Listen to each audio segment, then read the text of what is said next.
자, 수급. 외국인들 좀 사긴 하는데, 그죠? 뭘 사고 있는지 볼까요?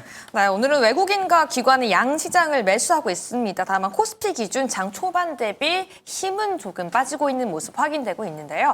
오늘 외국인과 기관은 어떤 종목을 매수하면서 시장을 올리고 있는지 함께 체크해 보도록 하겠습니다.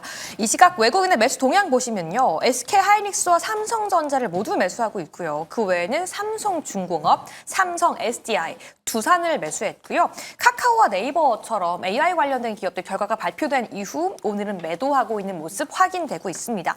이 시각 기관의 매수 동향도 함께 체크해 보도록 하겠습니다. 기관 역시 오늘은 삼성전자를 담아가면서 삼성중공업, 동시에 외국인과 기관 함께 매수하고 있고요. 삼성 SDI까지 삼성그룹주를 외국인과 기관 투자자가 일제히 함께 담아가고 있습니다. 그 외에는 2차 전지 종목들도 함께 담아가고 있는데요. 에코프로비엠, LNF까지 포함되어 있는 모습 확인해 보도록 하겠습니다. 그렇다면 오늘은 첫 번째 수급 특징주 삼성의 포커스를 맞춰보고 싶은데요. 오늘은 삼성전자 알아보도록 하겠습니다. 오늘 소폭 상승하고 있는데요. 이 증권가에서는 내년도 HBM 산업에 대해 지금까지 너무 과도한 우려가 있었다라고 이야기하면서 목표가를 상향시키고 있는데요. 테슬라를 뚫은 삼성전자가 이제는 남은 숙제 엔비디아를 뚫을 수 있을지 그 전망, 전략까지 세워보도록 하겠습니다. 네. 자, 수급을 또 함께 풀어주실 분은 기업공시연구소 변영인 대표입니다. 어서 오십시오. 네, 반갑습니다. 자, 삼성전자의 특이사항, 어떻게 파악하세요? 네, 우선 지난주 금요일의 경우는 세제비 개편안 관련된 노이즈가 전체적인 어떤 차익 매물이 좀 일부 출회되는 그런 배경으로 좀 이어졌었는데 수급 기조를 보면 오늘 기관의 매수세가 좀 유입이 되고 있고 외인이 4거래일 연속 매도세를 좀 일관하고 있지만 7월 누계치를 봤을 때 6월 대비해서 굉장히 큰 폭의 외인의 어떤 수급량들을 좀 감안했을 때 최근 한 4거래일간의 이 외인의 조정은 크게 좀 우려스러운 그런 수준은 좀 아니다라고 좀 판단이 좀 되고 있고요. 중요한 부분은 이번 삼성전자의 확정 실적 발표 이후에 발표됐던 컨퍼런스 콜에 대한 내용들이 좀 더 중요할 것 같은데 하반기 어떤 방향성 관점에서 특히나 무게감 관점에서는 상반기보다 하반기에 조금 더 기대 요인들이 좀 될 수 있지 않을까. 가장 큰 부분들이 이 DS 부분이죠. 반도체 사업 부분에 대한 영업이익이 한 4천억 원대, 시장 전망치가 한 1조 원대로 좀 추정이 됐는데 일단 4천억 원대라는 가장 큰 폭의 이익 감소가 좀 있었던 부분들, 여기에서 부연됐던 설명들은 지금 중국 규제, 중국에 대한 어떤 수출 규제에 관련된 영향들이 재고평가 손실로 좀 이어졌던 부분들이 있었기 때문에 일단 3분기에 일부 제품이 좀 출하될 수 있는 여건들이라면 이 재고 자산의 평가 손실 부분들이 이번 이제 3분기에 좀 환입이 좀 되면서 일단 손실 규모는 좀 대폭 좀 축소될 수 있는 그런 영향들은 3분기에 실적 반영을 좀 일부 할 수 있지 않을까라고 좀 판단이 되고 있고 전체적으로 디램의 출하량들이 좀 감소되고 있던 그런 부분들이 점진적으로 HBM의 어떤 이 출하 증가와 함께 어떤 수요 대응을 좀 하겠다라는 메시지 여기에 대해서 최근에 이 테슬라향 이제 파운드리 이 수출 전략 같은 부분들은 본격적인 어떤 가동률 회복 내지는 품질 저하의 이슈를 일부 좀 해소됐던 그런 긍정적인 기대 요인들이 좀 될 수 있기 때문에 삼성전자의 경우에는 지금 한 7만 원대 초반에 대한 가격 형성 전혀 부담스럽다라고 좀 판단이 좀 되고 있지 않고 오히려 적극적인 관점에서 좀 분할매수 관점으로 좀 그래서 하반기 어떤 전략 부분들은 HBM에 관련된 기술력 회복이라든가 파운드리의 시장 점유율을 좀 더 상쇄시킬 수 있는 그런 전략들을 조금 더 주목을 해봐야 되지 않을까라고 좀 판단하고 있습니다. 네. 자, 쭉 들어보셨는데 삼성전자 늘 항상 좋게. 맞습니다. 지금도. 지금도 좋다라고 봅니다. 배신할 수 없어. 사실 이 로봇 AI 관련해서 이노엑스랩을 출범하기도 했습니다. 삼성전자가 이제 전략적으로 미래형 AI 기술들을 좀 집중하는 조직을 개편하겠다라는 소식이 오늘 들려오면서 로봇주들의 상승을 일으키기도 했고요. 이미 파운드리 분야에서는 저희가 지난주에 또 다뤄봤는데 추가적으로 그런 이 시장에서 썰들이 있잖아요. HBM4에 대한 기대감을 불러일으키는 썰들이 3에 대해서 엔비디아 콜 테스트? 네, 4에 대한 콜 테스트가 한국에서가 아니라 미국에서 외신들에서 주식 블로거들, 주식하는 사람들이 계속해서 통과됐을 것 같다라는 글들을 전일 하루 종일 올리더라고요. 방식이 여러 개 하지만 뭔가 대단한 혁신을 줬다면은 가능성도 충분히 있고 네. 저는 좋게 봅니다. 네. 그리고 최근에 제가 지지난주에도 언급했지만 엔비디아에서의 공급 담당자가 바뀌었잖아요. 오, 그래요? 네, 새로운 몰랐네. 공급 담당자가 바뀌면서 네. SK하이닉스랑 신경전을 굉장히 오래 했어요. 가격 협상 때문에? 네, 가격 협상 때문에. 근데 SK하이닉스에서는 그 가격이 못 준다. 공급 담당자는 난 성과를 내야 되기 때문에 가격 대폭 낮춰라라고 하다가 결국 지금 당장에 엔비디아 측에서는 구매 담당일 거고, 그쵸. 네, SK 하이닉스는 공급을 하는 걸 거고, 맞습니다. 구매 쪽에서는 낮춥시다. 낮춰라. 네. 근데 하이닉스는 난 그 가격이 못 줘. 네. 라고 했다는 거잖아요. 맞습니다. 네. 하지만 결국은 일단은 당장 대체할 수 없기 때문에 SK하이닉스가 공급 단가를 굉장히 대폭 높여서 납품한 걸로 오늘도 공급 확인됐거든요. 이런 상황에서는 엔비디아가 더욱더 마이크론이나 삼성전자로 공급 다변화를 어떻게든 하기 위해서 노력하지 않을까라는 생각 속에서 HBM4 통과 진짜 더 가시성이 있다라는 생각이 듭니다. 물론 이제 아직은 갈 길이 있지만 한 걸음부터 가야 되겠죠. 그러니까 그들만의 세상에 사실 뭐 시장 경제라는 게 그렇죠. 네. 그러니까 테슬라로부터 수주하는 AI6 칩인가요?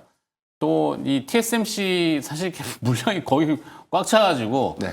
차선적인 대안으로 좀 선택했다는 설들이 있는데 그게 좀 맞지 않을까 싶긴 하지만 그것도 우리한테는 기회일 거야 아마. 네. 삼성전자한테는 큰 기회고 그걸 바탕으로 뭐 HBM까지 진입을 한다면은 날개 다는 거죠. 그러면 이제 양산 어디죠? 텍사스 테일러 오스틴 테일러. 테일러의 그 일론 머스크 집값 같다는데. 네, 맞습니다. 테일러. 직접 운전해서 본인이 매일 출퇴근하겠다라고 그러니까 밝히더라고요. 거기 지금 다시 재건설에 들어가잖아요. 네. 쫙 깔고 돌리는 거죠 이제. 그렇게 되는 날이 와야 되는데 빨리. 네. 그래서 뭐 더 부연을 좀 하자면 일단 이 엔비디아에 너무 좀 집중됐던 노이즈들이 좀 점진적으로 좀 개선될 수 있는 여건들. 그래서 파운드리의 가동률을 좀 점진적으로 좀 회복시킬 수 있는지 부분. 저는 오히려 좀 2026년도가 좀 더 기대될 수 있는 요인들인데 엔비디아의 콜테스트가 정식적으로 좀 승인되지 못했지만 하이퍼스케일러들에 대한 이 수요가 2026년도부터 좀 본격적인 확장 기조를 좀 가져가는 부분들. 특히나 AMD와 브로드컴이랑 일단 이 반도체 칩에 관련된 주물량들이 좀 증가될 수 있는 요인들은 삼성전자의 HBM 경쟁력들이 다시금 좀 회복시킬 수 있는 좀 계기로 좀 작용될 수 있기 때문에 뭐 TSMC의 포함 물량들을 뭐 삼성전자가 좀 가져간다고 해서 이 부분을 기술력의 관점에 대한 어떤 평가를 좀 저하시킬 필요는 없다라고 저는 보고 있고요. 오히려 과거보다 이 수율적인 어떤 측면들이 좀 더 완화되고 있고 이 부분이 정상화되는 과정 정도 안에서에 대한 주가 수급을 좀 같이 이끌고 있는 형국이 좀 되고 있지 않나라고 볼 수 있기 때문에 네. 오히려 좀 삼성전자의 경우에는 저는 점진적인 가치 반영을 좀 주목할 때가 아닌가라고 좀 판단하고 있습니다. 네. 뭐 새로운 용어 하나 든 하이퍼스케일러라는 용어 네. 들어보시죠? 네. 뭐 빅테크죠, 빅테크. 빅테크. 뚱뚱한 애들. 뚱뚱한 애들이니까 이상한데. 하여튼 스케일이 큰 뭐 하이퍼 그런 그들만의 용어를 쓰고 뭐 리포트에 그렇게 용어들이 등장하니까. 근데 그 하이퍼스케일러들이 자체 칩을 원하는 거잖아요. 애플, 뭐 아마존, 뭐 테슬라도 그렇고 마이크로소프트도 그렇고 엔비디아의 그 GPU는 좋은 건 알겠지만 우리는 우리만의 특성화된 그 주문형들이 필요한데 이거 만들어줄 때가 TSMC 한 군데에서 전부 줄 서 있다가 삼성전자가 아니 우리가 만들어줄게. 만약에 만들어서 품질이 저하되면 토탈로 떠안을 정도로 각오할게. 라고 지금 접근하는 거잖아요. 하여튼 뭐 그 사직생이죠, 사직생. 네. 죽기 아니면 살기고 더 이상 물러날 곳 없고. 그런 건 좋은 것 같아요. 물론 거기에 이제 상생으로 같이 이제 장비들이나 아니면 뭐 이런 삼성전자와 친구들 같이 가야죠, 같이. 그리고 또 배분도 잘해야 되고. 참 그게 좀 아쉬운 부분이 있는데 좋다고 칩시다. 그래서 삼성전자는 네, 분할 매수 관점에서 접근을 분할 좀 매수. 유의하지 않을까. 7만 원 초반에 대한 가격선에 대한 부담 요인을 좀 내려놓고요. 오히려 지난주 같이 좀 7만 원대가 좀 이탈됐던 구간이라면 저는 뭐 많은 비중보다는 재차 좀 하락하는 구간에는 좀 모아가는 전략은 유의하지 않을까라고 좀 판단하고 있습니다. 분할 매수랍니다. 네. 그러면 이럴 때 해야지. 난 몰빵 매수. 몰빵하기 좀 어렵지만 2등이어도 좋다. 1등이 될 필요가 굳이 있냐? 최고의 2등이 되자라고 생각합니다. 오케이. 네. 저는 여전히 컨빅션 바입니다. 네. 개인적인 사견입니다. 참고하시면 되고. 두 번째 기업 네, 오늘 두 번째 수급 특징주는 삼성전자와 마찬가지로 외국인과 기관의 매수세가 몰리고 있는 종목입니다. 바로 조선에서 삼성중공업인데요. 네, 삼성중공 얘기 많이 했잖아요. 그래서 관세 협상 이후 또 이 마가 프로젝트가 이제 마스가 프로젝트라는 이름으로 다시 한번 불리고 있는데 오늘 52주 신고가를 기록하고 있습니다. 과연 이 기대감에 부응하는 이 추가적인 상승이 나올 수 있을지 오늘 함께 알아보도록 하겠습니다. 자, 뭐 저희가 심플하게 분석을 해봤었던 부분이 있지만 우리 변 대표님의 얘기도 들어보고 같이 풀어보죠. 네. 삼성중공업.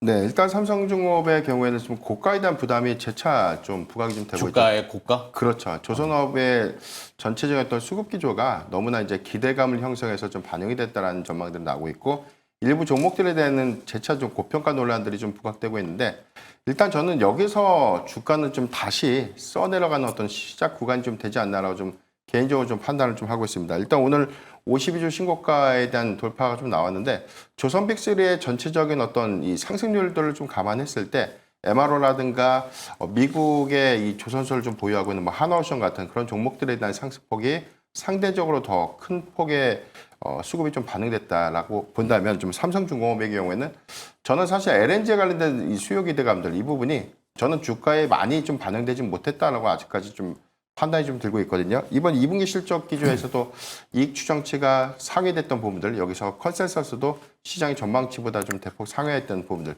그러니까 수주당구가 2분기 누적 기조에서 지금 65억 5천만 달러였는데 연간 목표액이 한 98억 달러니까 지금 2분기 안에 대다수의 어떤 수주 목표액은 한 3분기 안에 초과 달성이 좀 유력한 그런 상황이라는 점을 좀 감안해 보면 견조한 조선 수주의 어떤 성과들은 내년도 그리고 내후년까지에 관련된 이익 기여로 저는 이어질 수 있지 않을까라고 볼 수 있겠고 여기는 사실 미국의 어떤 정책 기조 안에서에 대한 흐름들을 좀 감안했을 때 LNG의 어떤 수출 확장 기조 이 부분은 LNG 선박에 관련된 수요 확장과 좀 맞물리면서 동사에게도 어떤 수주의 어떤 유연성 안에서에 대한 흐름을 조금 더 기대해 볼 수 있지 않을까라고 좀 판단해 보겠습니다.